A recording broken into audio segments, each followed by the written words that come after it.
राजीव गांधी कांग्रेस भवन में बुधवार को पूर्व प्रधानमंत्री इंदिरा गांधी और वीरांगना महारानी लक्ष्मीबाई की जयंती समारोह पूर्वक मनाई गई।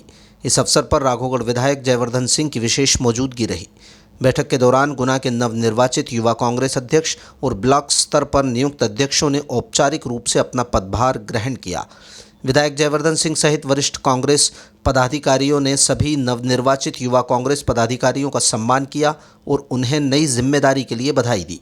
बैठक को संबोधित करते हुए विधायक जयवर्धन सिंह ने कहा कि देश और प्रदेश की राजनीति में कांग्रेस के पास वर्तमान में अनेक चुनौतियां हैं, लेकिन इन चुनौतियों का सामना करने के लिए हमें इंदिरा गांधी के संघर्ष से प्रेरणा और सीख लेनी चाहिए।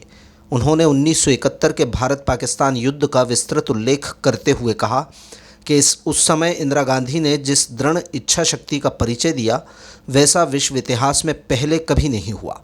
इंदिरा गांधी ने पाकिस्तानियों को घुटने टेकने पर मजबूर कर दिया था। जयवर्धन ने बताया कि जब इस विवाद को सुलझाने में इंदिरा जी अपना योगदान दे रही थीं, तब अमेरिकी राष्ट्रपति का फ़ोन भी उनके पास आया था। इस पर इंदिरा जी ने दो टूक कह दिया कि अमेरिका कौन होता है भारत को आदेश देने वाला। तत्काल भारत की फ़ौज पूर्वी पाकिस्तान में घुसी और युद्ध में ऐसी शानदार जीत मिली कि लगभग 1 लाख पाकिस्तानी फ़ौज ने हथियार डाल दिए। बैठक के अंत में जयवर्धन सिंह ने गुना कांग्रेस की तरफ से प्रदेश अध्यक्ष जीतू पटवारी को भी उनके जन्मदिन की शुभकामनाएं दी। विधायक जयवर्धन ने बताया कि वो 2 नवंबर से 12 नवंबर तक पचमढ़ी में थे, जहां नवनियुक्त जिलाध्यक्षों को प्रशिक्षण दिया गया था। उन्होंने कहा कि इस प्रशिक्षण में कई ऐसी महत्वपूर्ण जानकारियां सामने आईं जो अब तक कांग्रेस पदाधिकारियों को नहीं थीं। उन्होंने इस बात पर जोर दिया कि उन 10 दिनों में उन्हें ये एहसास हो गया कि कांग्रेस को जिला स्तर पर ही नहीं बल्कि हर ब्लॉक, हर मंडल और हर बूथ को मजबूत करने की ज़रूरत है।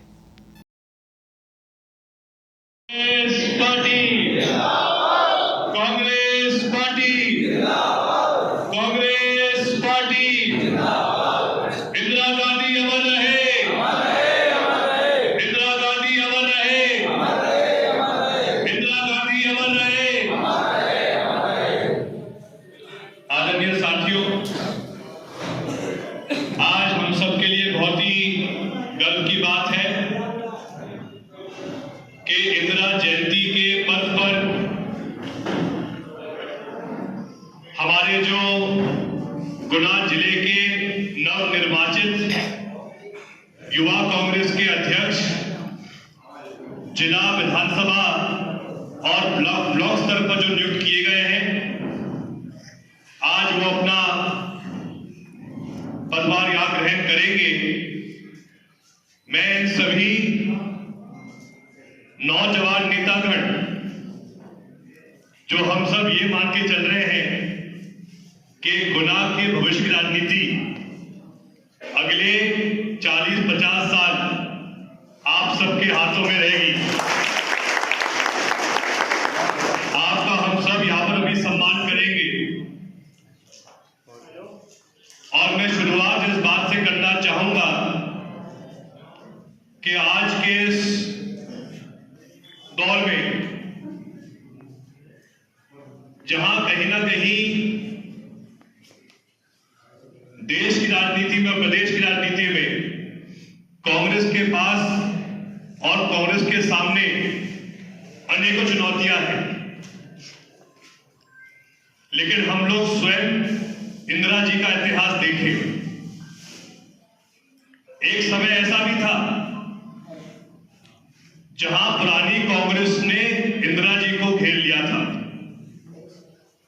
उनके खिलाफ अनेकों शब्दों का उपयोग किया जाता था। एक समय ऐसा भी था जब इंदिरा जी को लोकसभा चुनाव में हार मिली थी, लेकिन उस हार के 2-3 साल बाद वो पुनः चुनाव जीत के आई थी, प्रधानमंत्री बनी थी। लेकिन अगर आज इंदिरा जी का सबसे बड़ा कुछ योगदान रहा हो हमारे देश के लिए, तो सन 1971 में जो भारत पाकिस्तान का युद्ध था, उस युद्ध में जिस तरह इंदिरा जी ने पाकिस्तानियों को उनके सामने घुटने टिका दिए थे, ऐसा कभी विश्व के, मैं देश की बात नहीं कर रहा हूं, ऐसा कभी विश्व में कभी नहीं हुआ है।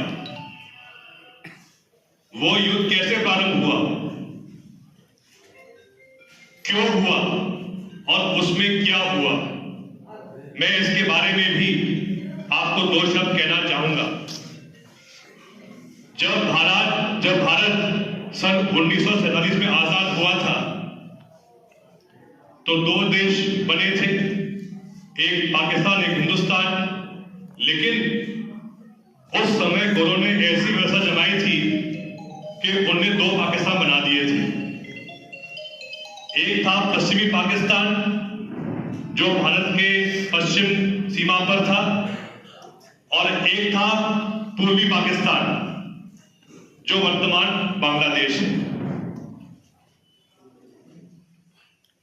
लगभग सन 1960 और 71 के बीच में यह विवाद चालू हुआ था कि जनसंख्या ज्यादा थी पूर्वी पाकिस्तान में, लेकिन नेतृत्व पाकिस्तान का हो रहा था पश्चिम पाकिस्तान से। जब ये विद्रोह प्रारंभ हुआ तो एक मांग उठी कि पूर्व पाकिस्तान एक नया देश बने, लेकिन जो विदेशी ताकत थी वो इससे सहमत नहीं थी। जब इंदिरा जी ने कहा कि नहीं, हमें इनका सहयोग करना चाहिए, तो सबसे पहले पाकिस्तान ने हमारे देश पर हमला किया था। लेकिन इंदिरा जी ने कहा हम इस हमले को सहन नहीं करेंगे, और इंदिरा जी ने 10 गुनी और ताकत से पाकिस्तान पर हमला किया। जैसा कि अभी कुछ महीने पहले ऑपरेशन सिंदूर में हुआ, उसी प्रकार से उस समय भी अमेरिका राष्ट्रपति का फोन इंदिरा जी के पास आया और राष्ट्रपति ने कहा इंदिरा जी को कि इंदिरा जी, पूरे विश्व का सबसे ताकतवर देश अमेरिका आपसे कह रहा है कि आप तत्काल इस युद्ध को रोकिए, तत्काल इस युद्ध को बंद कीजिए। लेकिन इंदिरा जी ने कहा कि अमेरिका कौन होता है भारत को आदेश देने वाला। उन्होंने नहीं सुनी अमेरिका वालों की। तत्काल भारत की फौज पूर्वी पाकिस्तान में घुसी, और उस युद्ध में जब भारत को जीत प्राप्त हुई थी, तो आज भी ये पूरे विश्व का वर्ल्ड रिकॉर्ड है, जहां 1 लाख